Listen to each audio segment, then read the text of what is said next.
পথকাকে আজ ডক্টর দেখানোর ডেট। ও তো ঘুমিয়ে পড়েছিল, তারপর আমি স্নান করে খেয়ে নিয়েছি। ডক্টরের কাছে যাবো, খুব তাড়াতাড়ি বেরোতে হবে। টোটো বলা হয়ে গেছে, ওর একটা মিলটা আমি রেডি করে নিচ্ছি, বোতল রেডি করে নিয়েছি।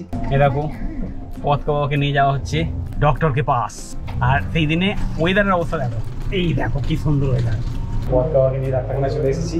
দেখো বন্ধুরা, হঠাৎ করে বাড়িতে চলে আসতে হলো। ফটোগ্রাফি ক্লাস রয়েছে, ডাক্তারবাবুর 5টায় টাইম আসার, ডাক্তারবাবু এখনও আসেননি। সোহিনী ওখানে বসে আছে বাচ্চাকে নিয়ে, স্টুডেন্ট গিয়ে নিয়ে এলো আমাকে।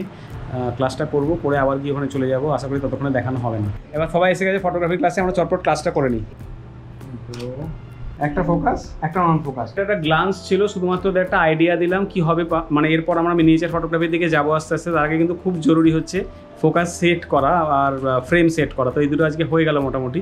এবার আমি চটপট আবার পথকার কাছে যাবো, জানি না দেখানো হয়ে গেল কিনা, ভাগ্যে কি আছে। পথকাকে নিয়ে চলে এলাম। আবার যাদের ক্লাস নেওয়া ছিল তারা কিন্তু অনেকক্ষণ ওয়েট করেছে।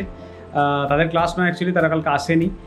তার জন্য ক্লাসটা আবার দেখিয়ে দিচ্ছি আমি। This is the first time and last time will be. ওরা চলে গিয়েছিলো ক্লাসে এসে।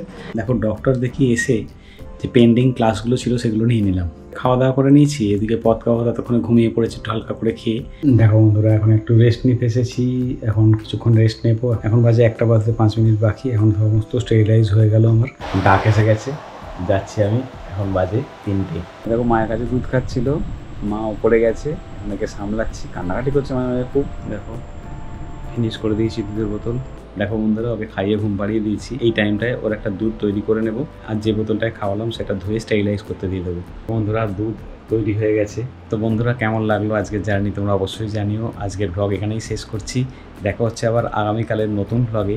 তোমরা সবাই ভালো থেকো, সঙ্গে থেকো, আর আমার পথকা বাবাকে অনেক ভালোবাসা, আশীর্বাদ করো।